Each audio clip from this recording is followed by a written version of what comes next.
There comes a point when avoidance is no longer a temporary coping mechanism, but a deeply ingrained identity. When someone with avoidant tendencies reaches the stage where they not only withdraw, but find peace in their withdrawal, they are not just protecting themselves from pain, they are creating an entire worldview in which closeness becomes the threat and solitude becomes the safety. This is not simply emotional distance. It's a philosophical stance on life, a stance that says it is better to retreat than to risk. It is better to be alone than to be vulnerable. If you've ever been in a connection where someone pulled away and never looked back, it wasn't because they didn't feel something. It was because feeling something represented disorder in their internal framework.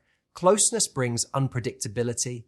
Intimacy brings accountability. And for an avoidant, those things are interpreted as danger. So when they finally choose not just to pull away, but to justify it, defend it, and intellectualize it, that is the point of no return. They tell themselves that freedom is on the other side of flight.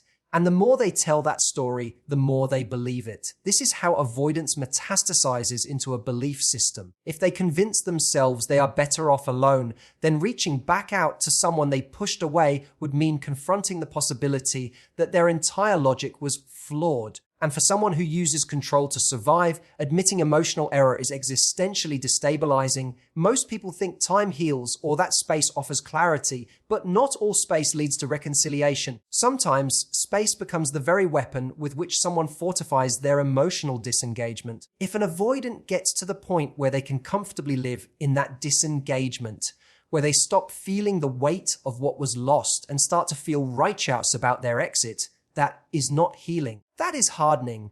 That is where their return becomes nearly impossible. Let me be very clear, not everyone who walks away is gone forever. But when an avoidant walks away and rewrites the story in their mind to validate their choice, when they say, I had to, not as a reflection, but as a defense, what they've done is build a wall of reason so high that climbing back over would cost them the very structure holding their self-image together.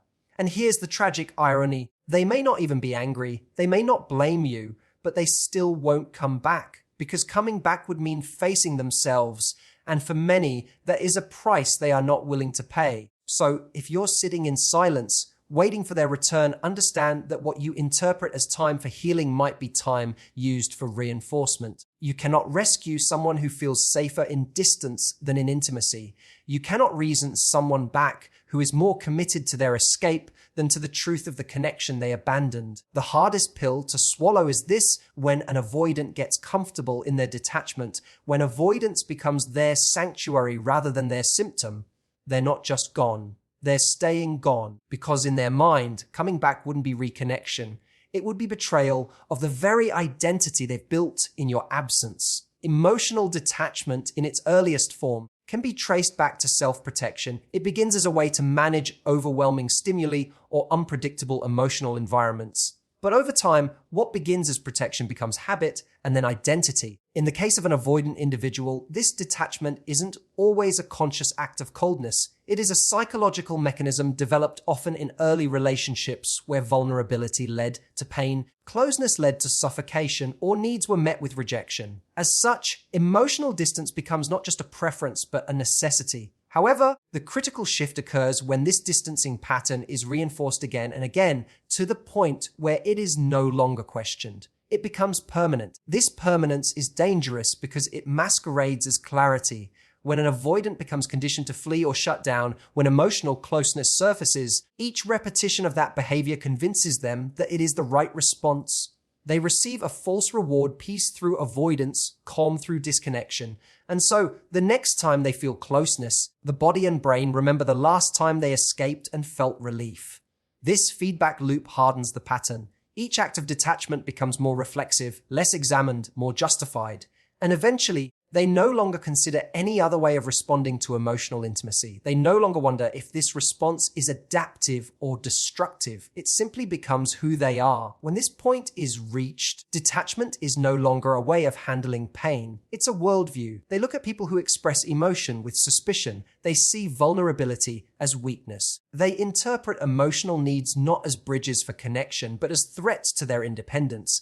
And here lies the danger. Avoidance becomes the lens through which all relational dynamics are filtered. Even if someone approaches them with kindness, respect, and patience, the avoidant sees only the possibility of engulfment. Their threshold for discomfort is so low that even healthy closeness can feel unbearable. They don't run because the other person has done something wrong. They run because their internal wiring has taught them that closeness equals danger. And if this wiring is never questioned, they will keep running forever. In this sense, emotional detachment becomes a prison disguised as freedom. They may believe they are choosing themselves, protecting their peace, or maintaining boundaries.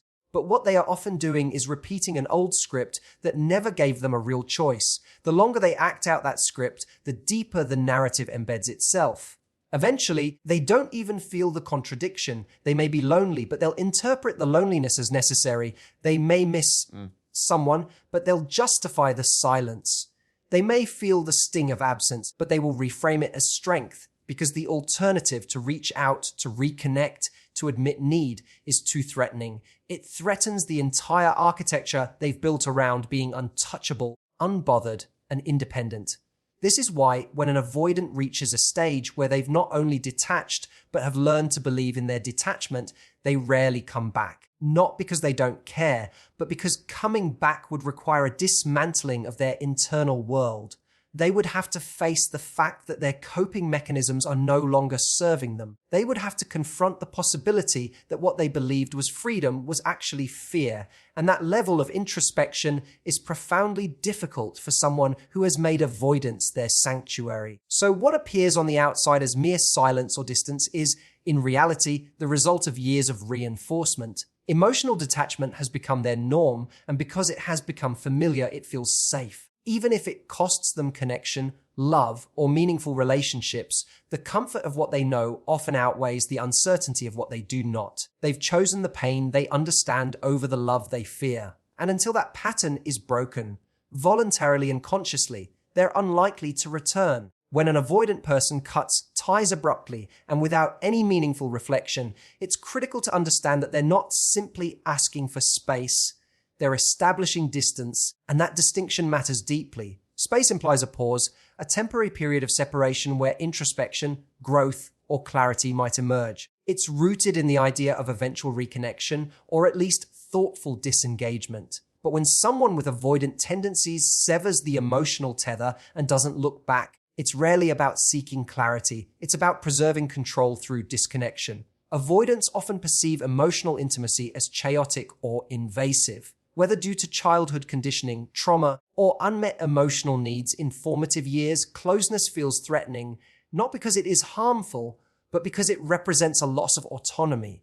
The closer they feel to someone, the more exposed they become. That exposure touches on deep fears of abandonment, of not being good enough, or of being consumed by the needs of others.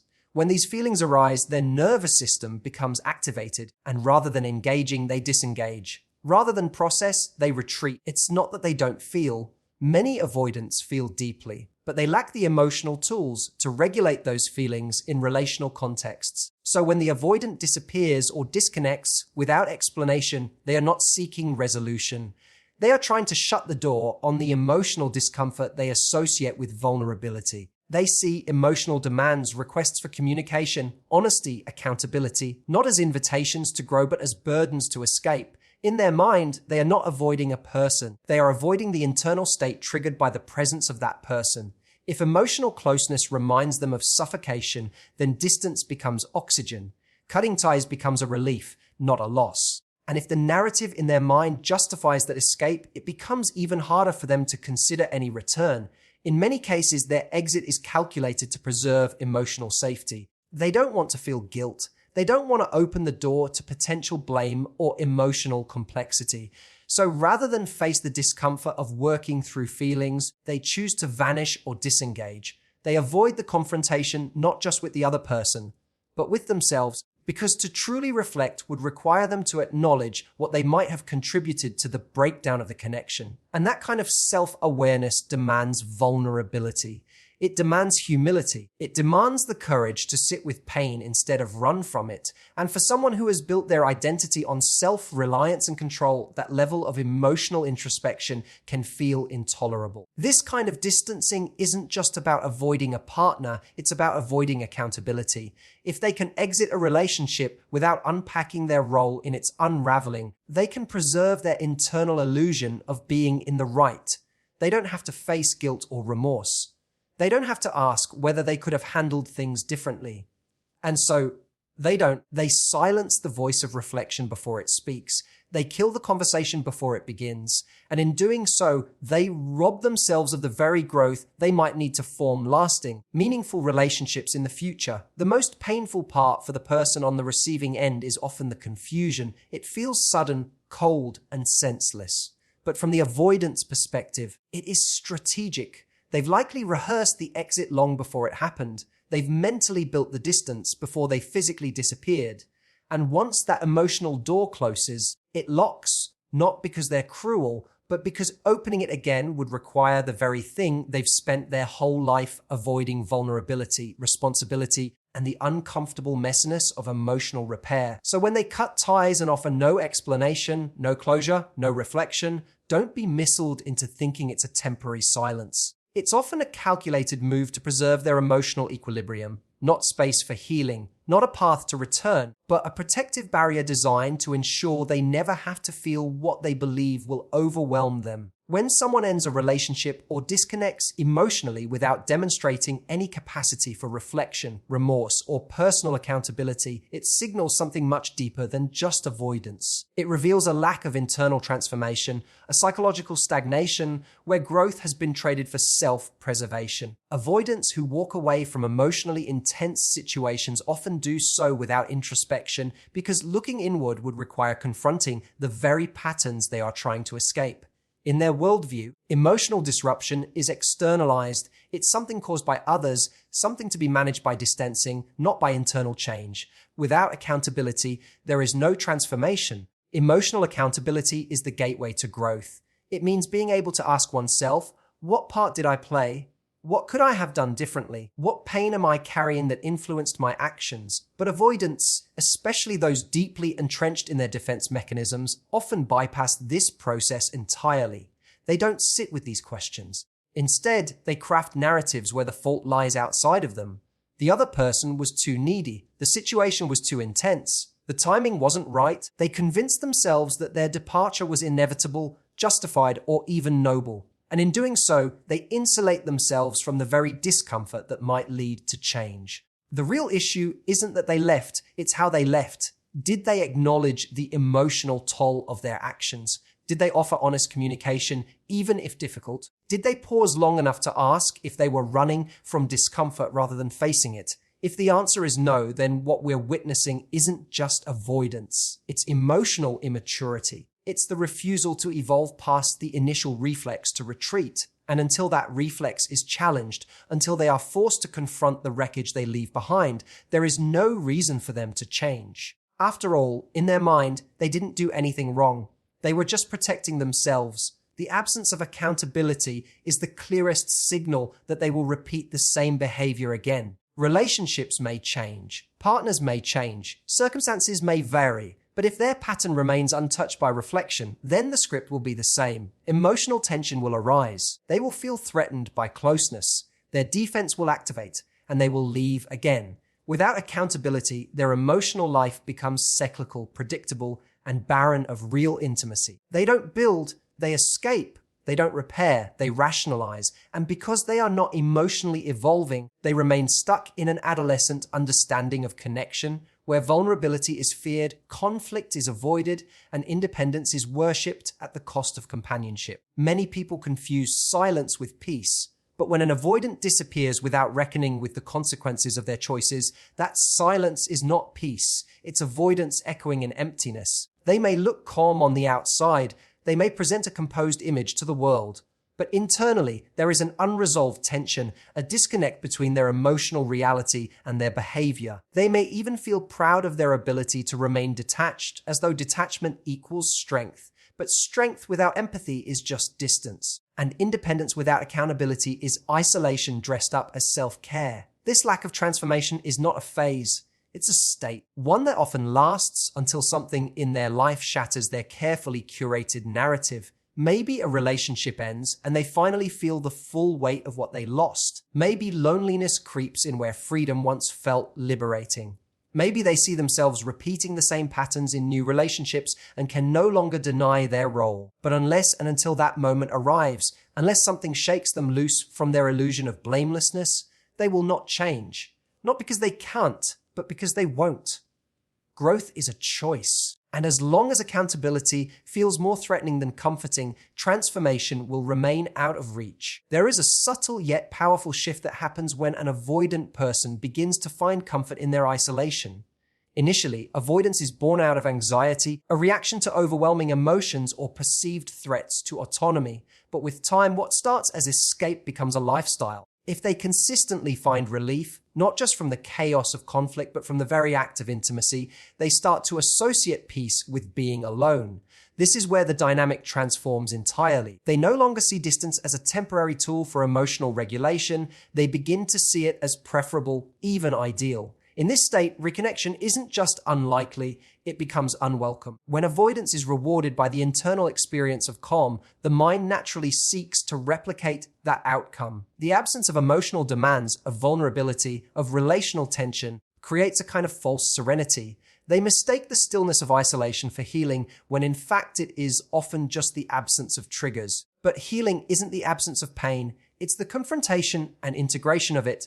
The avoidant doesn't engage in that confrontation. Instead, they restructure their worldview to reinforce the idea that closeness is chaotic, relationships are dangerous, and detachment is wise. This perceived peace becomes their justification for remaining disengaged. They begin to build their life around the idea that connection is optional, that deep intimacy is a burden, and that needing others is a weakness.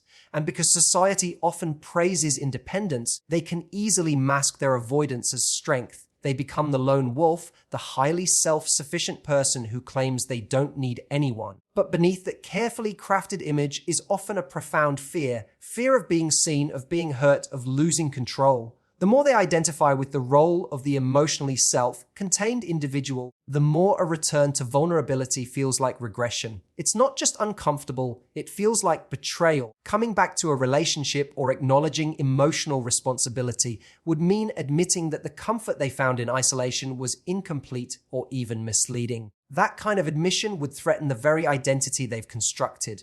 And so they dig deeper into their self-reliant narrative, making it harder and harder to reach them emotionally. Ironically, this form of peace is often filled with hidden tension. The avoidant convinces themselves they are content, but moments of deep loneliness or existential doubt creep in. They feel it in the quiet hours, in the absence of connection, in the way they can't fully open up even when they try. But instead of interpreting these moments as signals for change, they interpret them as confirmations that people are unreliable or that they're better off alone. They double down on avoidance, and in doing so, reinforce the very patterns that keep them isolated. At this stage, the door to reconnection closes not because of anger, resentment, or even lack of love, but because re-engaging would dismantle the illusion of stability they've found in solitude. Peace, in their mind, has become synonymous with separation. And so they protect that peace at all costs, even if it means severing ties with someone who once mattered deeply, even if it means ignoring a part of themselves that longs for connection.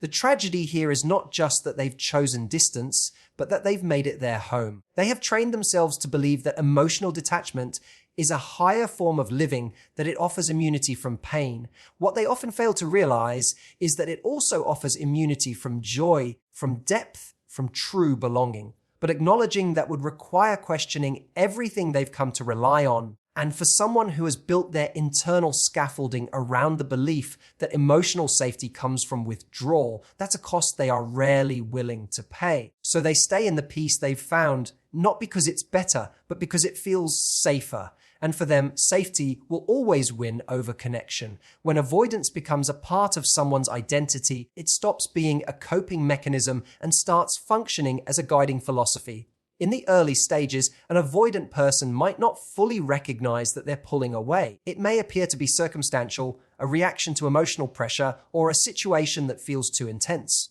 But over time, as they repeatedly choose detachment over engagement and independence over intimacy, they start internalizing those behaviors as virtues. They begin to equate emotional distancing with intelligence, strength, and even morality. And the moment they start identifying with that worldview, returning to a former connection becomes a threat, not just to the relationship, but to their very sense of self. This shift is subtle but powerful. They no longer see avoidance as something they do, but something they are. They start to believe that emotional needs are distractions, that vulnerability is a sign of weakness, and that being truly open makes one susceptible to loss, rejection, or chaos. So instead, they build an identity rooted in emotional control. They are the stable one, the one who doesn't get too attached, the one who can walk away without looking back. That identity offers protection, predictability, and power. But it comes at a cost. The very mechanisms they use to feel safe are the ones that keep them from feeling connected. When an avoidant person reaches the point where avoidance validates their self-image, any attempt to return to a past relationship or even admit emotional investment feels like self-betrayal. They've spent so much energy justifying their detachment that reversing course feels not only uncomfortable but dangerous. To go back would require them to admit that they were wrong, that they missed something, that maybe their escape wasn't strength but fear. And that admission, even internally, threatens the emotional armor they've so carefully constructed. It forces them to reconcile with the parts of themselves they've disowned, parts that still long for connection, still feel pain, still carry unhealed wounds. For the avoidant, to return means to become vulnerable again. It means allowing someone else to matter. And if they've built their identity around the idea that they are self-contained and emotionally impenetrable, allowing someone back in risks dismantling that fragile foundation. So instead, they dig in deeper. They tell themselves stories about how the relationship wasn't right, how the other person was too demanding, how they were always meant to walk away. These stories don't have to be fully accurate. They just have to be believable enough to preserve the sense of detachment that protects their identity. It's important to understand that this isn't about hatred or cruelty. It's about fear, specifically fear of what they might uncover if they allowed themselves to re-engage emotionally. They are afraid of the vulnerability it would require, the responsibility they might feel, and the inner conflict they'd have to face. In some cases, they might even still care deeply, but they suppress those feelings because acknowledging them would open the door to emotional chaos, and they've worked far too hard to close that door. Over time, the distance they've chosen becomes not just habitual, but sacred. It's the foundation upon which they've built their emotional life. And to return would be to admit that their sanctuary was built on avoidance, not wisdom. That their calm was born from running, not healing. Most are not ready to face that.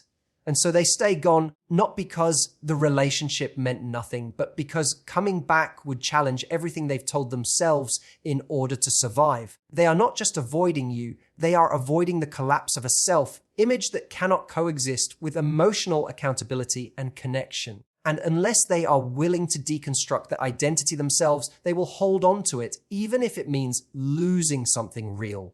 And so the truth we often don't want to admit is this: when an avoidant reaches the point where distance becomes their comfort, where silence becomes their sanctuary, and where identity is built on emotional detachment, then their absence is no longer a phase. It's a decision, a commitment to protect themselves not just from others, but from their own vulnerability. And in that space, the possibility of their return fades, not out of malice, but out of fear masked as independence. You may find yourself hoping for closure, waiting for a message, longing for some signal that they'll realize what was lost. But the very wiring that led them to disconnect is the same wiring that convinces them to stay gone. Waiting for someone who's decided that avoidance is safer than truth is a slow erosion of your own self-worth.